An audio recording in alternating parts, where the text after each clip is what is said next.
Good morning, good evening, good afternoon, as Jim Carrey might say. Welcome to the course.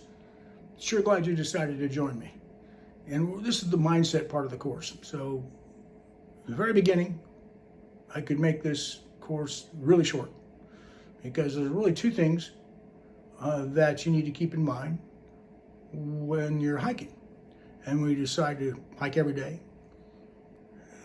every week, 3 times a week, once a month, whatever it might be for you. And that's, you got to make a decision and you got to make a commitment. Tony Robbins was talking about when he turned 40 years old, I think it was 40 or maybe 50, and he was worried that he couldn't keep doing what he was doing because of his age. And some people think that, they get old, they get the back hurts, knee hurts, and I can't do this, I can't do that. And they listen to somebody say, hey, you're so old, what are you doing at your age, right? So anyway, he was worried about that. So he went out and found some people that were in their 80s and 90s were doing amazing physical things. One woman that was 89 years old climbed Kilimanjaro. There was one fella, a woman in her 90s that held a shot put record. There was a couple other people, and he asked them all. He went out and found these people. Of course, Tony can find anybody. And he asked them, he said, so what is it? What got you to do this? They said, across the board. We made a decision. Easy, right? So they made a decision, they got committed, and of course, once you do that, eventually that becomes your identity. That's who you are. So then it's much easier then. But initially, you've got to make that decision. So that's important, but it's also important to consider the motivation because every day you've got to get yourself motivated. Now you get yourself to go do it. You made the commitment, so you're going to go do it. But it's more fun if you're motivated. You're kind of excited for it, right? But how do you do that? Well, I'll give you an example of a situation. I was just a couple weeks ago, I was going on my Sunday morning hike. And I go out and I go early. I get up at 1:30 in the morning. So it depends on when sunrise is. I try to hit the trail a couple hours before sunrise because you miss the crowds. And we'll get into that when I get into the hiking session. But in this particular situation, it was raining. And I was getting closer and closer to the trailhead, and I was watching the raindrops coming down on the windshield of the car, and I was thinking, boy, I hope this lightens up a little bit. Get to the trailhead, it got worse. It was just coming down and coming down and coming down. I go, I don't know, it might be easier to just turn around and go home. No, I can't do that. I made that commitment, I made that decision. This sure doesn't make any fun. I don't want to do this, but I did it. But motivation is the key. So I didn't think about that in that particular trip. But let's see if we can help you with that. There's a formula for motivation. It's M equals energy times value times, E is actually expectancy, but it's actually confidence. So N equals energy times value times expectancy divided by impulsiveness times delay. So we'll get into each one of those, of course. Value, do I really want it? Do you really want it? If you don't really want it, then it's not gonna help you much. Expectancy, as I said, that's confidence. Impulsivity, distractions. Hey, you're looking at your phone. If you're looking at your phone all the time, when you're in the gym working out, then you're not going to get much workout done. And in fact, if you're looking at your phone when you're hiking, you might get eaten by a bear. So, delay. You make your goal too far away, right? If you're going to go to the top of a mountain, that's a long ways. So you can't make your goal the top of the mountain. Or at least you can't think about it all the time. You want to make it to the next tree. That's what I do all the time. They're called micro goals. You make it to the next tree, to the next rock.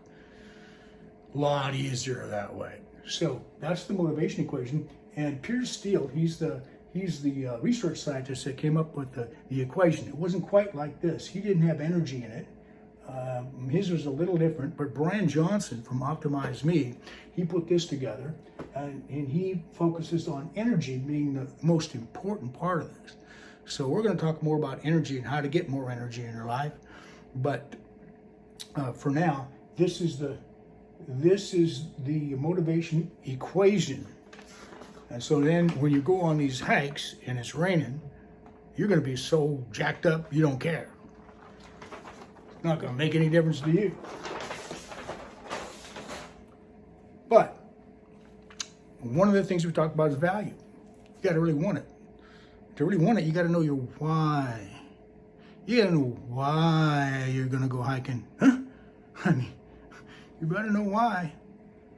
And this process, called the 7-level deep process, I got from Tony Robbins, who I'm sure got from somebody else, because I know I read about it before I heard it from Tony Robbins. Of course, the guy that I read the book that talked about it, he might have got it from Tony Robbins. I don't know. They all steal from each other. I don't know what the deal is. So, anyway, what it is it's 7 different questions, and they're all pretty much the same, but not quite. So the first thing you do is you ask yourself, what is important to you about taking up hiking? And by the way, write these down. So you might want to use them for anything. It could be any goal that you have, anything that you really want, but you're having trouble maybe getting there. Go through this process and find out what your real why is, because that'll drive you. And it could be something in business, something in relationships, something in whatever it might be. So first thing, what's important to you about taking up hiking, right? I like the birds. I like the trees. Oh, so why is hiking important to you? Because I like the birds and I like the trees. Okay. So why is that important to you? Oh, because when I was a kid, I got out in the woods a lot and I like the birds and I like the trees. Now I get that feeling again. Right. So then you ask yourself, why is that important to you? All right, so you keep going like this, whatever your answer is. The next thing is, why is that important to you? And then number 6, specifically, why is that important to you? Now you're getting deeper and deeper and deeper, but it takes that long. So finally, why is that important to you? So 7 levels, 7 questions, and you'll get up to your why. You'll know why you're actually doing this. And keep that in here. That's where you want to keep it, and it'll drive you. It'll drive you to go hiking all the time, or whatever it is that you decide you're going to use this exercise for. And please use it in other ways too, because it'll really make a difference for you. Next thing we're going to talk about is discipline. I used to think that there was only one kind of discipline. Discipline was discipline. You either had it or you didn't have it. But I learned from a fella by the name of Rich Diviney. He's a former Navy SEAL. Most of the people I'm going to be talking about here are former Navy SEALs. I'm a big Navy SEAL fan. And this fella said that discipline's not the same as self-discipline. Or self-discipline is like saying no to that piece of cake, right? That's self-discipline. But discipline is about accomplishing external goals and doing it consistently across time. So as he says here, to be disciplined means understanding the elements required to achieve an objective and being steadfast in executing those elements. So steadfastness, fastness, persistence. And so understand you need discipline. And not everybody has the same amount of discipline, this kind of discipline, or even self-discipline for that matter, but this kind of discipline, it's an attribute. And in his book, Attributes, he has 25 different attributes. Discipline's just one of them. And he talks about how you can improve each attribute, what to do. So get the book, read the book. He'll talk to you some more about that, how you can improve your discipline. But it's important because that's what gets you, it's one of the things that gets you to go out and do it again and again. There's a lot, like I said, there's a 75-year-old man that just summited Everest just a few months ago. 75 years old, the oldest man to summit Everest ever. And so a lot of old folks out there that are doing amazing things. But there are not too many that go hiking every week. Maybe he did. He probably did it every week for week after week or day after day after day in training to go to Everest. I'm sure he did. But there are not that many that do it.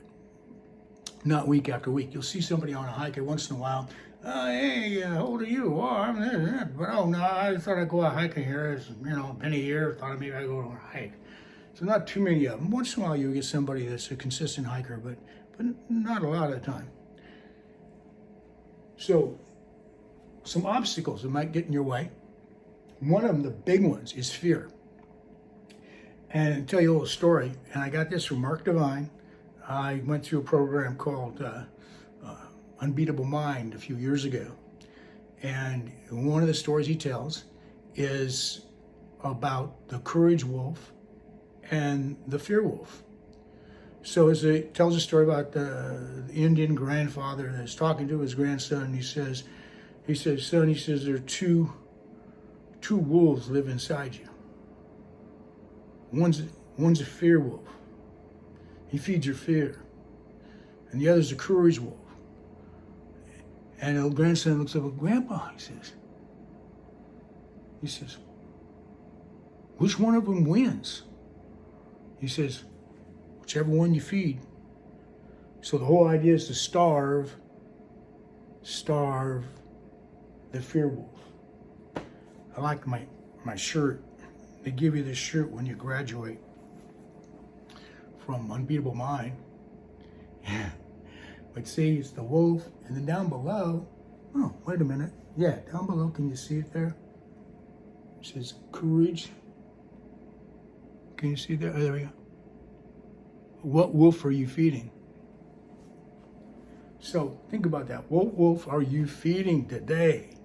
That could apply to anything. It doesn't have to just apply to hiking. But it could, because after all, every time I go out hiking, I'm thinking, well, is today the day I'm going to run into that mama bear with her cubs? And the other, it was a few weeks ago, I had heard that someone found a leg of a deer on the trail that I had planned on going up like the next weekend. And when I got there, I didn't see any leg. But that wasn't a bear, that was a cougar. Every once in a while now, we lose somebody, some guy riding his bike or maybe hiking. We lose him to a cougar. Usually the cougar gets really, really hungry. He's real skinny. They find him, he's really skinny. And so they usually get rid of him. But the cougars are the scariest ones because they'll hunt you down. If they're hungry enough, they'll eat you. So you got to be aware of those kinds of things. But much more afraid of cougars than bears. So fear is going to be there. But what you do, what courage is courage is doing whatever it is you're going to do in spite of your fear, right? Fear is a challenge. You're a little scared. You go, oh yeah, I'm going to do that. Yeah. So, but remember, feed the courage wolf. Don't feed the fear wolf.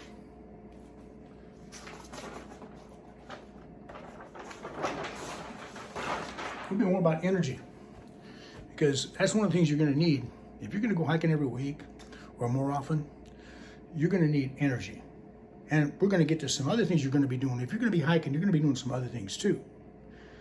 So one of the things you're going to need is energy. And I highly recommend that you take a cold shower every morning. And I know you're saying, a cold shower? Oh, no. Well, you get used to it. You do 30 seconds first time. Maybe do that for a week. And then you do it for a minute. Pretty soon, it's no big deal. But I'll tell you what it does. It wakes you up. And it sets your mind in a positive state. In the old Roman, I guess in the Roman Empire, they used to use cold baths for people with mental illness.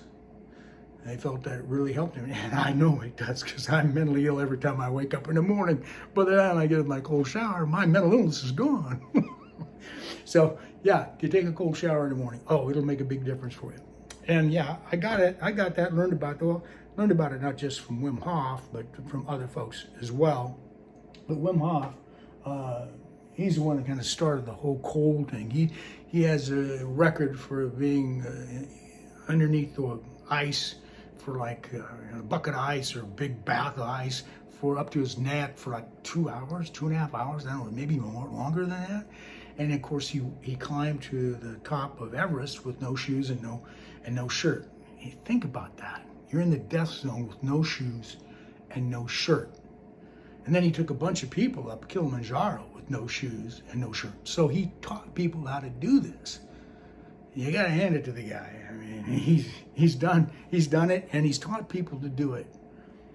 Part of what he attests to is a daily cold shower, and that's how you start. And the other thing is his breathing style. It's a yoga breathing technique, ancient one. And it basically consists of 3 rounds of 30 to 40 inhales and exhales. So that's not like that, but I mean, that's one.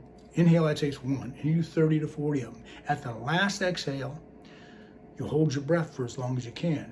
And it's not the breathing so much, it's the combination.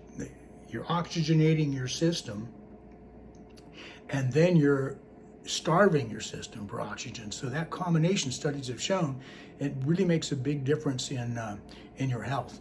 And I think it was for heart health specifically. It does all kinds of nice things for your body.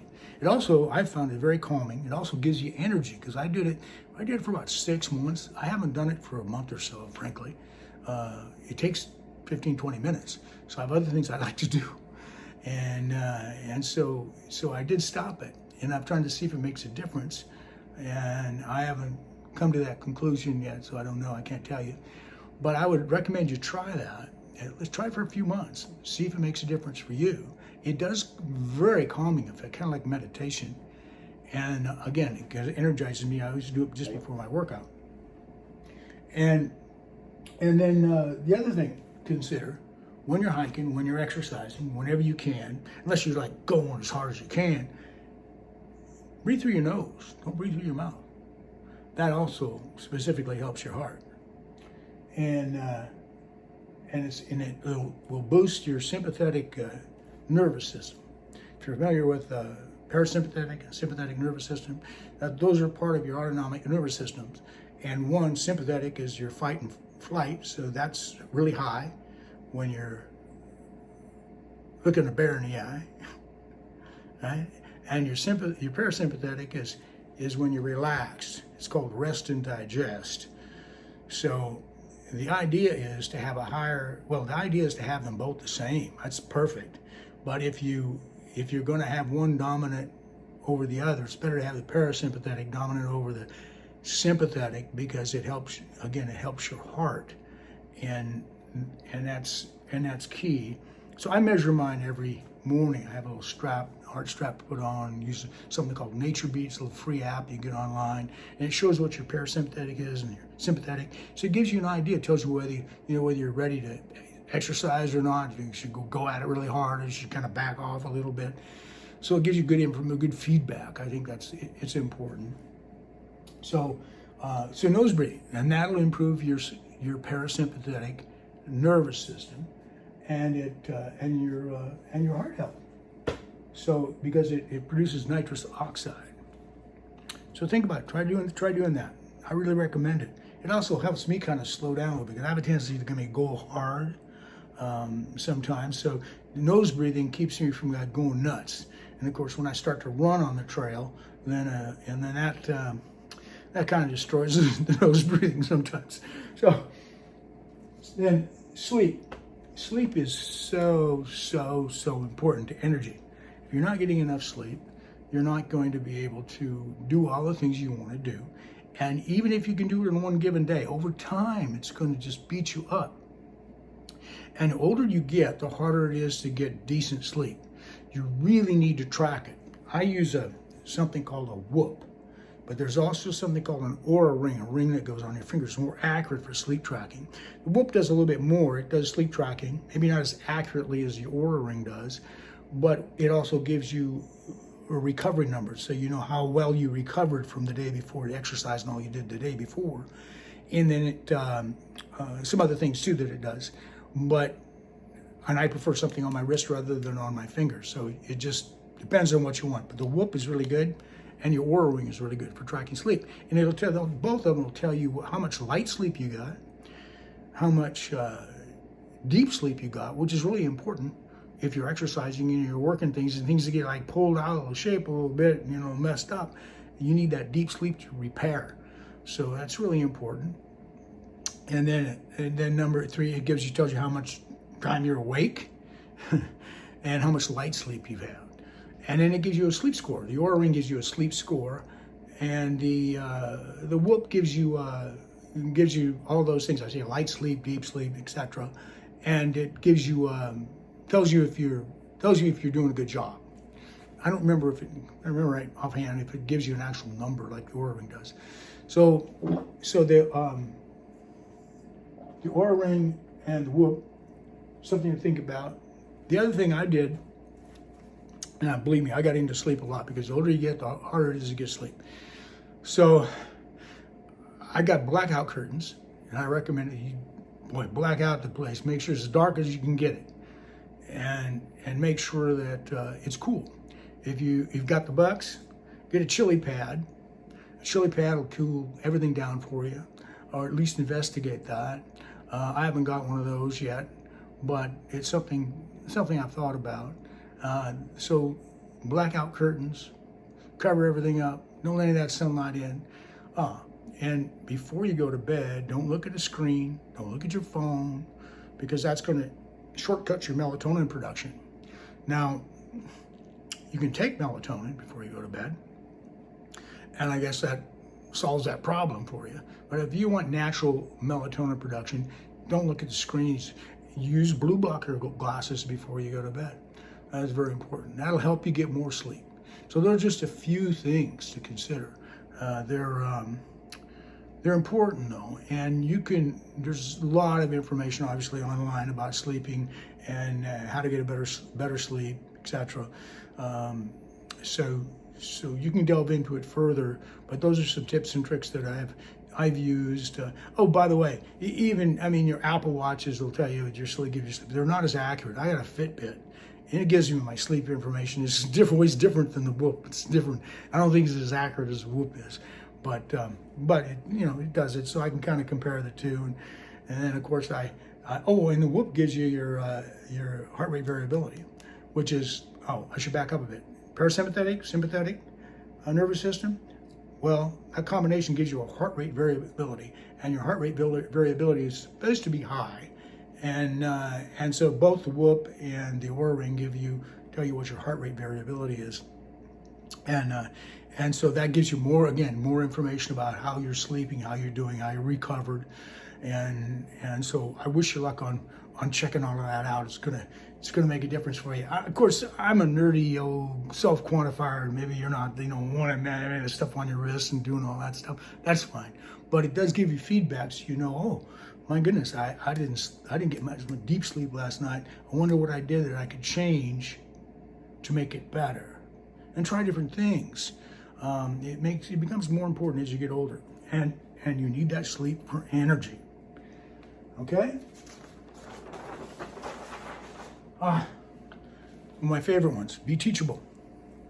That's so important, because the older you get, the more you think you know. Well, not me. People I meet, though. I say, have you thought about this? No, I'm not the kind of person. They think they know themselves. Their mind's shut down. They don't give me any new information. I'm happy the way I am. I can't take it. No. Be teachable. In the book Power of Your Supermind, Vernon Howard, I really like this, and a couple little quotes from him is fantastic. He says, it's a mistake for anyone to think he's lived too long in his old, unsatisfactory ways to make great change. He says, well, I've done this forever. I couldn't change. Oh, my back hurts. I can't go hiking. Oh, my knee hurts. I can't go hiking. Same deal. Same deal. Actually, the knees and the back probably make more sense than somebody says that. But it's normal. That's what people do. This is great. It says, if you switch on the light in a dark room, it makes no difference how long it was dark, because the light will still shine, right? So you could be doing it for forever, but hey, you can flip the light on, boom, oh, hey, how about that? I learned something new. I can do it better. Yeah, that's important. Because he says, so be teachable. That's the whole secret. It's great stuff. Be teachable. All right. Moving right along. The next little book that I got some good information from is one called Be Unstoppable by Alden Mills. He's also a former Navy SEAL, of course. And he talks about something called You Persist. And by the way, this is a summary from Brian Johnson's Optimize Me again. He does a summary of these books, so makes it easier for you if you want to read a lot of books and not read the whole thing, but get the main ideas. Optimize.me. There's linked lists and there's other things too, but Optimize Me is pretty good. So first thing is you understand your why. And we went through that, right? Understand your why. That's why that's so important. Understand your why. Plan in 3D. I really like that. So define it. Define your goal, whatever it might be. Divide it up, right? Micro goals, right? You go to the top, but you're going to go to that tree and then to the next rock and to the next clearing and so forth. And then do it daily. Now, of course, hiking, you're not going to do it daily, but you're going to probably going to exercise daily. You're going to divide it up. So eat it a pebble at a time, bite at a time. The old elephant, how to eat an elephant, bite at a time. And then, I love this, exercise to execute. Now, we're going to talk a lot more about exercise in the next module when we talk about hiking. But what it does is you want to be able to sustain hard work over an extended period of time. That's hiking. Most of my hikes are 4 or 5 hours long. Sometimes 6, sometimes 7. Usually the biggest day hike I do during the year is to climb to Camp Muir on Mount Rainier, and that's that altitude. And of course, it's not that long. It's only 5 miles there, but because it's at altitude, I'm starting at sea level and driving up there and then hiking up there in the mountain. So it takes me, that day is a 16-hour day by the time I get home. But that's sustaining hard work over an extended period of time. I think it takes me 7 hours or so to get up to Muir and get back down again. Recognize your reason to believe. So create small wins and see them as reasons to believe. Small wins. So, you might start out if you're just starting out hiking, you might just start out and go up a ridge. You might not even go a mountain. You might just go up on a ridge. But that's a small win, right? You start exercising, you might take a walk. That's a small win. They add up. And they give you a reason to believe that, hey, I can do this. I can really do it. Yeah, it's important. So, next thing is to survey your habits. What habits are working for you? Huh? Is eating that ice cream every day, is that working for you? Or have you been chasing wealth and neglected your health? Yeah, you might want to check your habits. Survey those habits, see what's working for you and see what's not. Some things are working for you. Some things you're doing are working. Keep them. But if you find things that are not working, get rid of them. Right? So improvise. Improvise to overcome.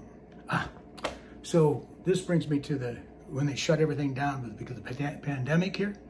And of course, I'm a gym rat, so I go every day to the gym workout. They closed the gym down.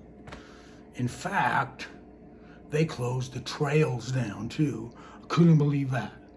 No trails. I forgot, it was a month and a half. They wouldn't let you into the trails. What were they gonna do? Improvise, be adaptable. So what I did was, and I may talk about this more in the next video. So what I did was I devised a home workout that I could do that, as it turned out, was even harder than the gym workout. And I still do it now before I go to the gym. It's so great. But it's burpees and mountain climbers and sprints outside and fill my backpack full of like all kinds of water and those big liter bottles of water, and you just fill your backpack. It's about 50 pounds worth of stuff. And then you put that on your back and do step ups and do squats and big jugs of water. You hold those, all this kind of stuff, right? Do push-ups with the backpack on. So I do, when the quarantine was in effect, I do like 4 or 5 rounds of those things, 4 or 5 sets of everything, and it would take, and then I go walking.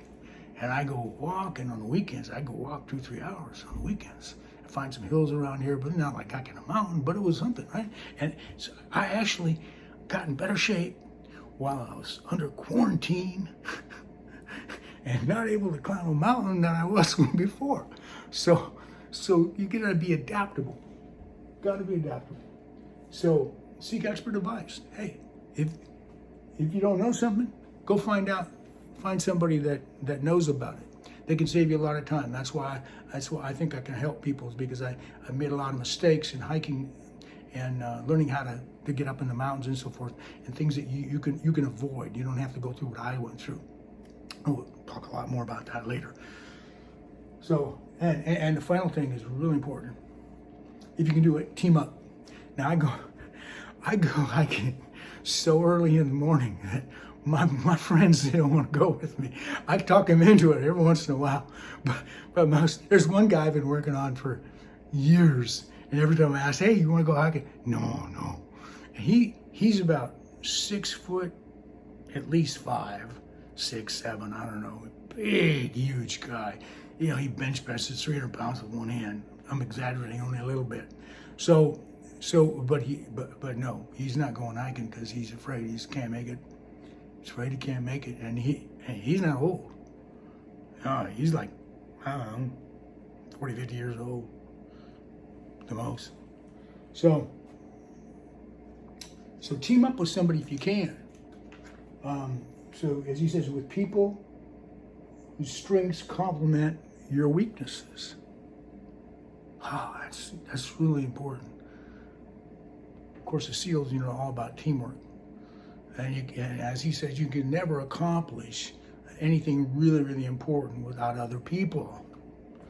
Keep that in mind, folks. So you get a hiking buddy. Get a hiking buddy and get them up there and get them going.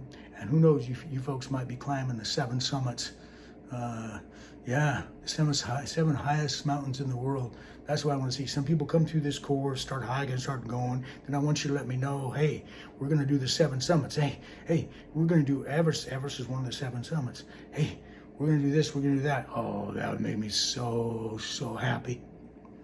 Yeah. So,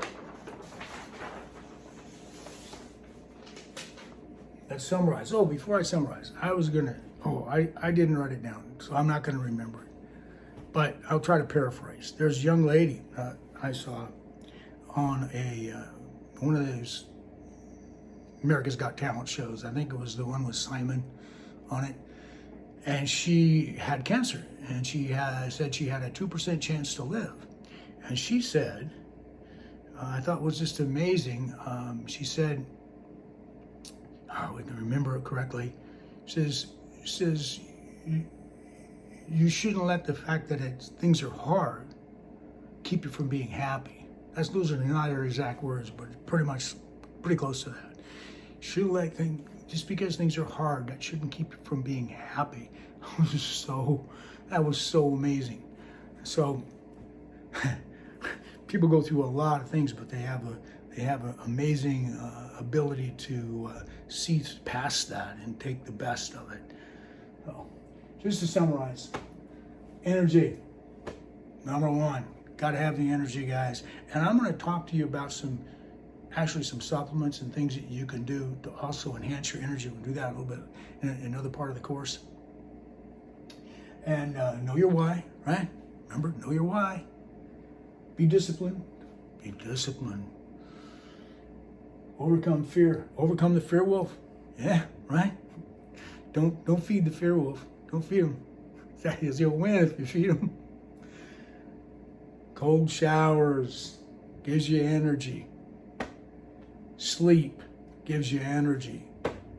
Don't think, oh, by the way, you're one of those people like Jocko Willink. I love Jocko Willink. I don't know if you know who he is. Navy SEAL, big guy, jiu-jitsu, whoa.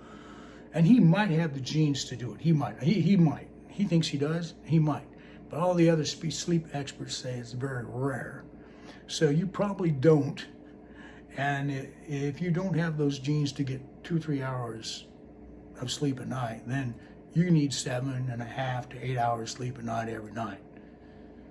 And if you don't get it, you're not going to function as well as you would otherwise.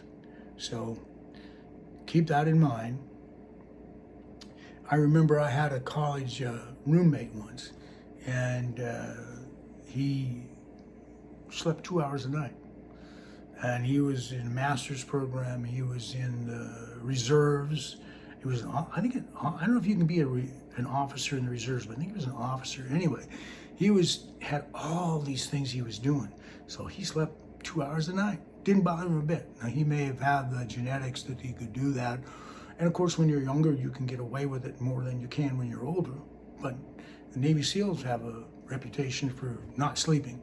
But eventually, after their service is done, it's probably catch up to them and messes them up, I'm sure. They pay the price. Thank you for your service, guys. And so sleep. And you persist, right? You persist every day. You persist every week. You persist, you persist, you persist. It's the most important two things I think out of you persist is exercise. Exercise. Yeah, we're going to talk about more exercise because if you're gonna do the hiking, you're gonna have to be doing the exercise too, more than just once a week. You can't be a weekend warrior and expect to be able to get through it without some real problems. You've got to keep your body going. So exercise is huge. And team up if you can. Team up if you can. So thank you so much, folks. I'm really glad you were able to get the course. I'm sure it's going to make a difference for you, and I wish you the best. I'll see you in the next module. Have a good one.